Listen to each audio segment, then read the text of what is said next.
सो hey guys, कैसे हो आप सभी लोग। Welcome back to my channel एजी अनाय मांगा। तो गाइस, आज मैं एक्सप्लेन करने जा रहा हूँ बुक ऑफ एस्पर के एपिसोड नंबर 377 को, जो कि काफी ज्यादा अमेजिंग होने वाला है। इसीलिए पहले वीडियो को लाइक शेयर कमेंट सब कुछ कर डालिए। और बाकी जिन लोगों ने भी अभी तक इसके पिछले एपिसोड को नहीं देखा है, तो मैंने उस एपिसोड की लिंक इस वीडियो के नीचे डिस्क्रिप्शन में दे दी है। आप लोग जाकर के पहले इस एपिसोड को देख लीजिए। बाकी जिन लोगों ने ऑलरेडी देख रखा है, तो उनके लिए शुरू करते हैं हमारा आज का ये वाला एपिसोड। तो अब इस एपिसोड की स्टार्टिंग में हमें मार्शल डूगो को दिखाया जाता है, जो कि अपने गॉडसन से कहते हैं इंपीरियल कैपिटल इस समय बहुत बड़े खतरे में है और हमें नहीं पता कि हिज मैजेस्टी कब तक सब लोगों को होल्ड करके रख पाएंगे। इसलिए अब चाहे सामने कोई भी घात लगा करके क्यों ना खड़ा हो, हमें सबको हरा करके आगे इंपीरियल कैपिटल में बढ़ना ही होगा। तो इसलिए जाओ, जाकर के मेरे इन ऑर्डर्स को सभी लोगों को पास कर दो कि अब हमें अपनी स्पीड को 3 गुना तेज और बढ़ाना होगा, क्योंकि हमें 1 महीने के अंदर अंदर इंपीरियल कैपिटल में पहुंचना ही होगा।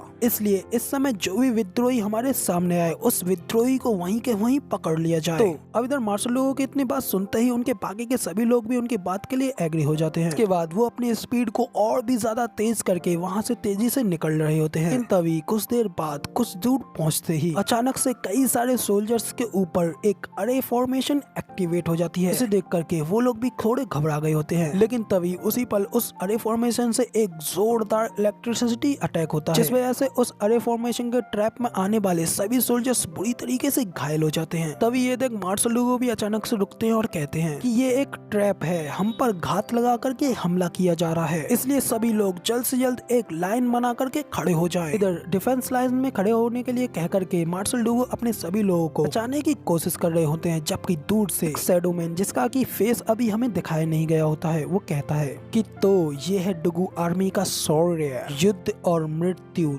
दोनों में ही अटल। डुगू जेंटियान, मैं ये लड़ाई आसानी से जीत सकता हूँ, लेकिन इस चीज से मुझे कोई सम्मान नहीं मिलेगा। लेकिन फिर भी मैं अभी भी तुम्हें नीचे जमीन को देखने वाला व्यक्ति बनाना चाहता हूँ। इतना कह करके वो शैडो मैन अपने एक कमांडर से कहता है कि अभी जल्द से जल्द युद्ध की तैयारी करो, क्योंकि ये छोटी मोटी ट्रिक्स उस बूढ़े को डरा नहीं सकती। तो अब इधर उस शैडो मैन, जो कि मुझे लग रहा है कि ये जरूर ही उनका लीडर टूबा टाइसन होगा, उसकी बात सुनकर के उसके पीछे वाला कमांडर उसकी बात के लिए एग्री हो जाता है। तभी अगला सीन हमें फिर से मार्शल डूगो का दिखाया जाता है, क्योंकि इन सभी अड़े फॉर्मेशन के सामने आराम से खड़े होकर के जोर जोर से हंसते हुए कहते हैं कि तो अब उस बूढ़े प्राइम मिनिस्टर जुगे ने अब मेरी वापसी पर भी मेरे खिलाफ कदम उठाया है, लेकिन मेरे पास भी आखिर छल में क्या कमी है, मैं भी युद्ध के इस मैदान में एकदम तैयार हूँ। इतना कह करके मार्शल डूगो अपनी चारों होली सन्स को ऑर्डर देते हैं और कहते हैं कि टियानियो के 4 टाइगर्स अभी के अभी स्नेक फॉर्मेशन पंच थ्रो को इस्तेमाल करो। तो अब इधर मार्शल के इतने ऑर्डर्स मिलते ही उनके सभी सोल्जर्स स्नेक फॉर्मेशन को रेडी करने के लिए फॉर्मेशन बनाने लगते हैं। इसके बाद वो सभी लोग स्नेक फॉर्मेशन का यूज करते हुए उन सभी अरे फॉर्मेशन के अटैक से बचते हुए आसानी से आगे निकल जाते हैं, और फिर क्वानरोंग एम्पायर की उस अरे फॉर्मेशन का एक भी अटैक उनके ऊपर नहीं पड़ पाता है। तो वो लोग आसानी से उस अरे फॉर्मेशन को पार कर आगे निकल जाते हैं, जिसके बाद आगे निकलते ही मार्शल डूगो अपने उस पावरफुल स्पीयर को बाहर निकालते हैं और कहते हैं कि ऐसा बिल्कुल भी मत सोचना कि तुम मुझे इन कुछ छोटी छोटी ट्रिक्स का इस्तेमाल करके रोक पाओगे, इसलिए अब अगर तुम्हारे अंदर अभी भी थोड़ी भी हिम्मत है तो आओ मेरे सामने और मेरा सामना करो।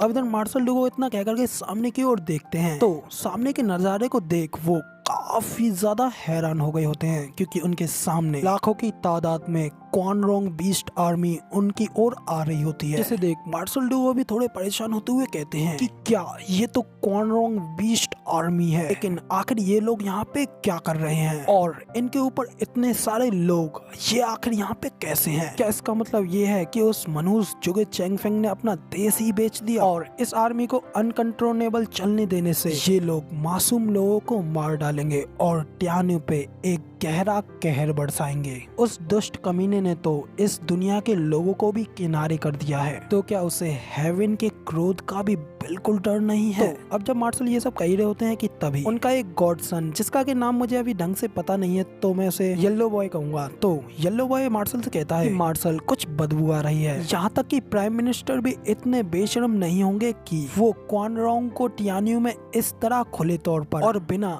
अनडिटेक्ट किए जाने देंगे। और यहाँ तक कि सीमा से हमारे पास इस बात की एक खबर तक नहीं आई, इवन कि इस बारे में हमें एक वर्ड तक नहीं बताया गया है। तो अब इधर येलो बॉय की ये बात सुन मार्शल भी अपने मन में कहते हैं कि हाँ ये बिल्कुल सही कह रहा है, लेकिन अब हम इस समय इसके बारे में चिंता नहीं कर सकते हैं। हमें जल्द से जल्द पहले इस आर्मी को हराना ही होगा। इतना कहकर के मार्शल अपने चारों होली सन्स को ऑर्डर देते हुए कहते हैं कि टाइगर्स जल्दी से ईच लॉन्ग फॉर्मेशन को तैयार करो। तो अब इधर दूर खड़ा मार्शल को ये सब करता हुआ देख उनका लीडर टूबा टाइसन भी हंसते हुए कहता है कि डुगु जेंटियान, तुम अपने आदमियों का उपयोग करने में हमेशा की तरह अब भी बहुत अच्छे हो। इतना कहकर के फिर वो अपने जनरल से कहते हैं कि कम ऑन, चलो अब मेरे ऑर्डर्स को आगे बढ़ाओ। स्टील आयरन वुल्फ और आयरन ब्लैक वुल्फ जाओ और उन लोगों को जाकर के ब्लॉक करो, और तुम ब्लड शैडो वुल्फ और होल्डिंग वाइल्ड वुल्फ तुम जाओ और उन लोगों को जाकर के अपने नीचे झुकाओ, और तुम स्लॉटर वुल्फ तुम सीधा जाकर के उससे मिलो। तो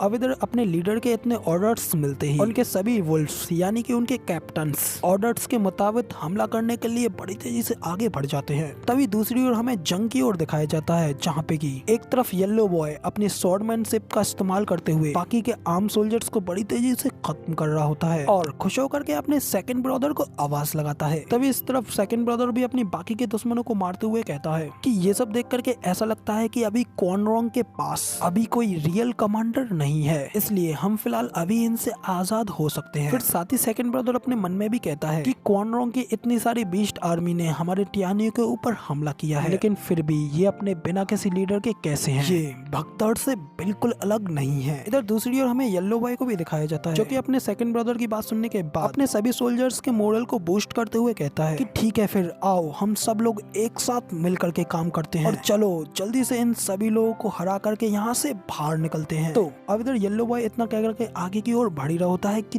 तभी उसके सामने एक जोरदार धमाके के साथ कोई एक जोरदार एंट्री लेता है, जिसे देख सेकंड ब्रदर और येलो बॉय दोनों ही काफी हैरान हो गए होते हैं कि उनके सामने क्वान रॉन्ग का एक पावरफुल जनरल खड़ा होता है, जिसका के नाम आयरन ब्लैक वुल्फ होता है। जिसे देख वो दोनों ब्रदर्स भी कहते हैं कि ये क्या, ये तो उन 8 वुल्फ वार्डन्स में से एक आयरन ब्लैक वुल्फ है। दूसरी ओर आयरन ब्लैक वुल्फ भी कहता है कि तुम लोग मुझे पार करके आगे नहीं निकल सकते। तो अब इधर आयरन ब्लैक वुल्फ इतना कहता ही है कि तभी रेड बॉय बड़ी तेजी से आयरन ब्लैक वुल्फ के ऊपर अटैक करने के लिए आगे बढ़ता है। उसके ऊपर अपना एक जोरदार पंच मारता है, जिसे देख आयरन ब्लैक वुल्फ भी अपने हाथ को सामने ला करके उस अटैक को ब्लॉक करता है और रेड बॉय से कहता है कि डुगु हुओ, इतने सालों के बाद भी तुम अभी भी बहुत ज्यादा मजबूत हो। हाँ, मैं यहाँ आकर के बिल्कुल सही था। तो अब इधर ये सुन रेड बॉय यानी कि डुगु हुओ भी हंसते हुए कहता है मेरी ट्रेनिंग तब तक नहीं रोकेगी जब तक मैं तुम्हारी ये खाल तुम्हारे शरीर से नहीं खींच लेता हूँ। तो अब इधर डुगु हुओ इतना कहता ही है कि तभी येलो बॉय भी बड़ी तेजी से अपने स्वॉर्ड के साथ आयरन ब्लैक वुल्फ के पीछे उसके ऊपर अटैक करने के लिए आ जाता है। लेकिन इसी के साथ हमारा ये वाला एपिसोड यहाँ पे खत्म हो जाता है और अब इसके आगे की फाइट आप लोगों को इसके